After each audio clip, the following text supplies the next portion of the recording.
And now on the line is Sorcha Nic Mhathúna from Oxfam Ireland, who's going to give us an update on their work at this time of the year. Sorcha, how's it going? Very well, thanks, Darren. Thanks for inviting me onto the programme today. That's okay. Welcome to the programme, Sorcha. This is our first time talking in English. For the last 2 years, we've been talking in Irish all the time, doing interviews at Squagach, but it's time to do this one in English.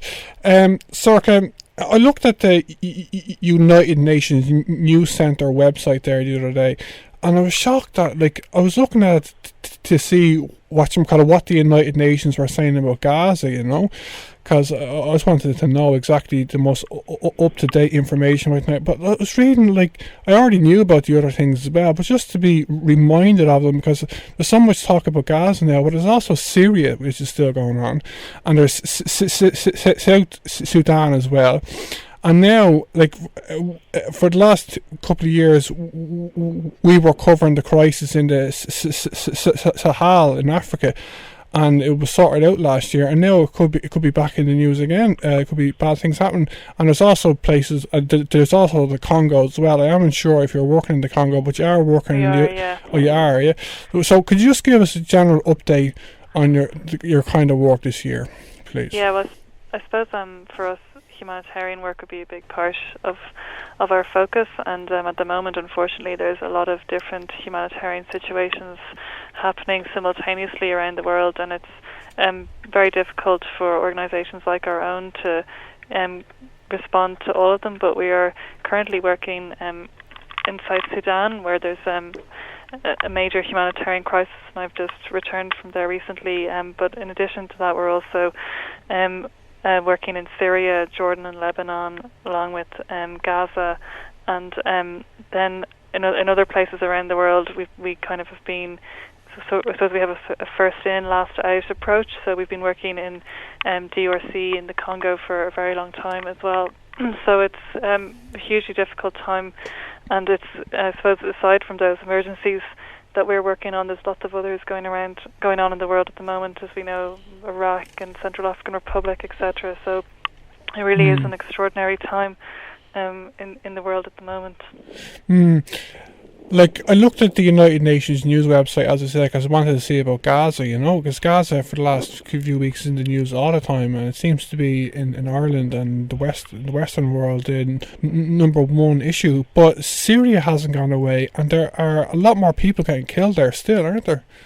I think. The scale of the Syrian crisis is overwhelming, I suppose. To date, more than 160,000 lives have been lost, and around 2.8 million people have fled to neighbouring countries, like Jordan and Lebanon, where we work.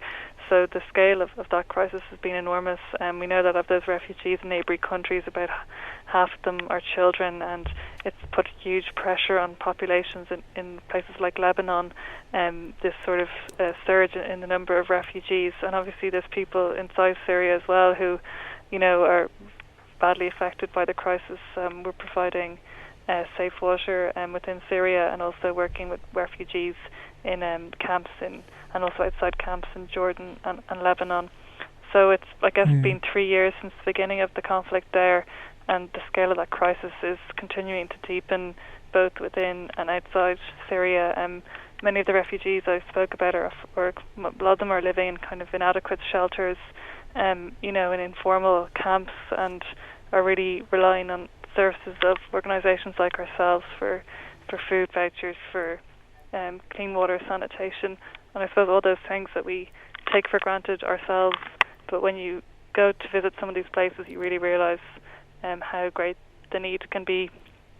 It's the biggest crisis of the 21st century, isn't it? Kind of a humanitarian crisis of the 21st century, isn't it? That's correct. Yeah, it certainly has been a terrible conflict, as we know, and the impact on ordinary people has been immense. I suppose it's fallen off the news agenda slightly in recent months, but that doesn't mean that unfortunately that things have improved for the vast majority of people caught up. Okay, if we just talk about Gaza now briefly, and we'll maybe touch on Syria again, because it's the biggest crisis going on in the world. But Gaza has been getting huge attention. Just to talk about the humanitarian work, like what are Oxfam what are you doing there at the moment, like? Well, Oxfam and our partners there, we've been working in Gaza for a long time now, a mixture of development work and humanitarian work. At the moment, our focus is on helping people affected by the humanitarian crisis there at the moment. So we have been providing safe water to thousands of families who have fled their homes. So we're providing water to them in the various places that they're sheltering, and also to a hospital there as well. So far we've helped about 80,000 people in Gaza with our partners, delivering safe water to more than 58,000 people. But of course it's extremely dangerous over there at the moment, and many Oxfam staff have been affected themselves by what's happening there. Well, a colleague of ours did a media interview there recently, and she was saying that the building was shaking at the same time she was on the phone. And we've also been distributing food vouchers to people to help them buy essential supplies. So about 15,000 people have gotten those. We've also been distributing food packages and helping about 5,000 people with emergency health care alongside our partners. So we've been in the region for a long time, but a lot of our development work is on hold at the moment because of the security situation there at the moment. Without going into the political side, like, I don't understand, like, the Israeli government said they gave notice they're going to bomb Gaza. Like, I don't understand, and still why the people still stay there. Like, you know what I mean, if I was over there, I'd be out of there. Like, you know what I mean, I don't know if we know the answer to that, but I just get confused by that. Like, kids getting killed every day. I don't know why they just don't leave Gaza. You know what I mean? Well, I think it can be hard for people to leave Gaza, and the movement is very difficult there, and we know that the humanitarian crisis is obviously mounting as we see ourselves from the images on television. I suppose about 100,000 people have tried to flee the violence, but they've got nowhere safe to go because of the ongoing blockade. So it's a very difficult situation for families over there at the moment. Yeah, and I suppose our listeners, listeners don't need Near FM to tell them about it, because it's on the news every day. The headline, pretty much the headlines on the news all over in Ireland and Britain, that where we get most of our news about Syria. The coverage is immense, like, But I was looking just to go on to something next, the third issue. Oh yeah, we talked about Syria and Gaza, South Sudan as well. You were over there recently. We haven't talked about that, have we? No, we haven't. No. I mean, yes, I was in South Sudan at the end of June. There's been a major humanitarian crisis happening there ever since conflict broke out in December. The scale is immense. About 7 million people, or 60% of the population overall, are at risk of food insecurity, and what that essentially means is, going hungry, and about just over 1 million people, or like the population of Dublin, have been forced to flee their homes because of the violence there, and further 400,000 people have now left to go to neighbouring countries like Uganda, where we're also providing a response there. Malnutrition rates are rising, and that was very evident to me when I was there. A lot of people were looking very thin and living in very, very difficult circumstances. I suppose a lot of people I met over there are living in camps which have built up around UN bases, because that's where people went when the fighting broke out. But a lot of these places were never meant to be camps or places for people to live, and the conditions in a lot of them were very overwhelming. In one place we were in Malakal in the north of the country, the rains there have meant that there's a lot of mud on the ground. The mud goes up to your knees at some point, but this isn't like the kind of mud that you might see in Ireland or at a festival. This mud is full of feces, rubbish.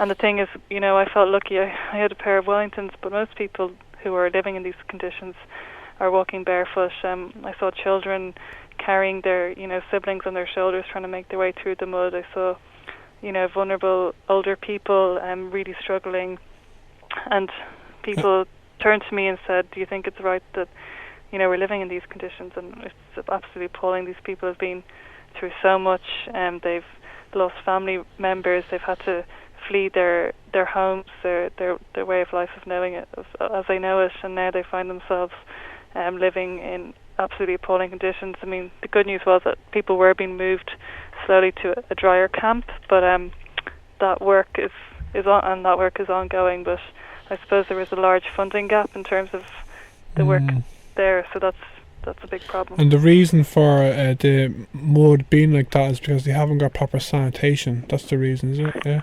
Yeah, and I suppose you've got about 21,000 people now living in this area, which was, essentially just bare land with no latrines or. And is this the camp around the UN base?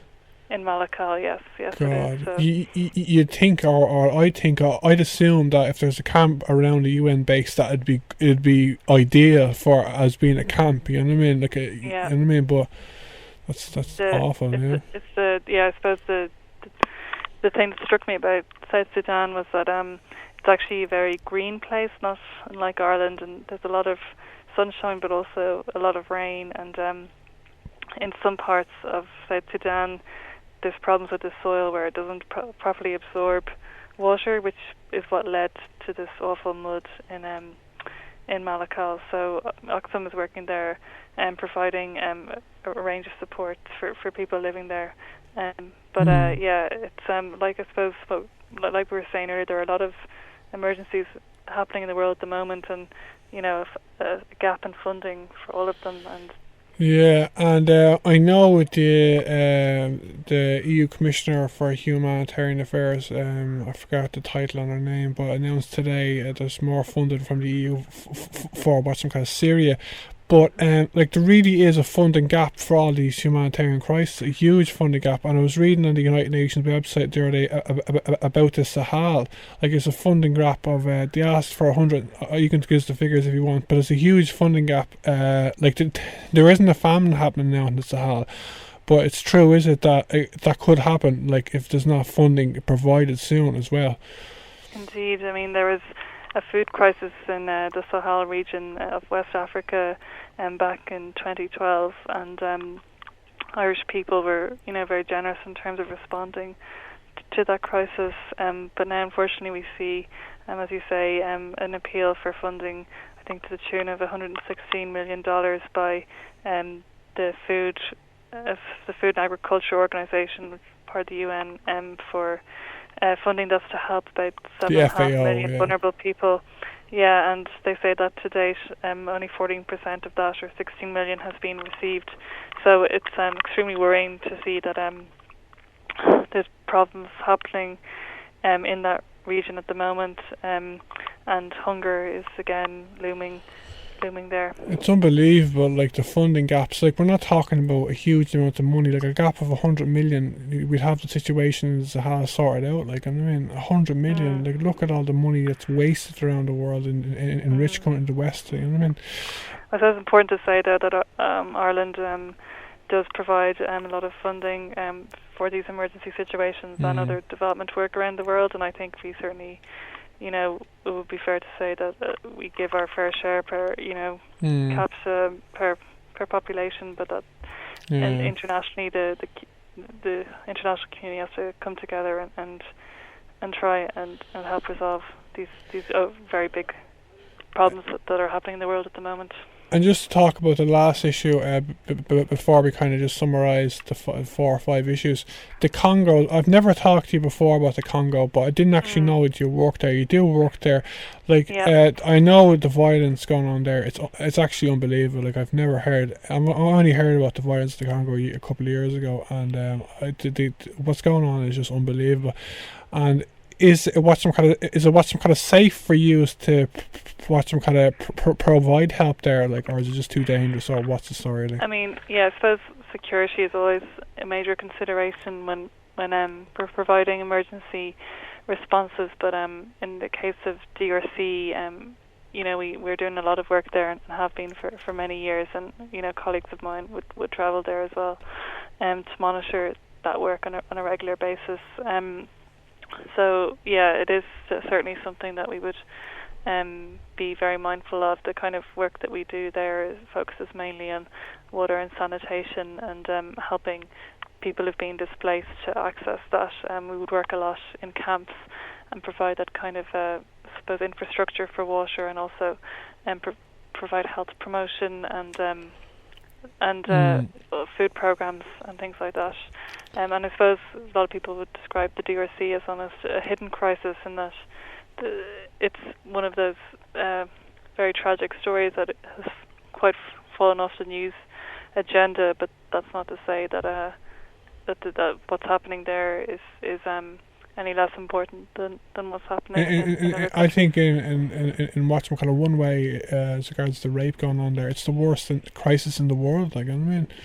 Yeah, I mean, there's sort of there are figures quoted about the DRC in terms of that, but it's actually quite hard to find a definitive number or statistic in terms of sexual violence. But it doesn't happen to anywhere near to the same extent as anywhere else in the world, I don't think, does it?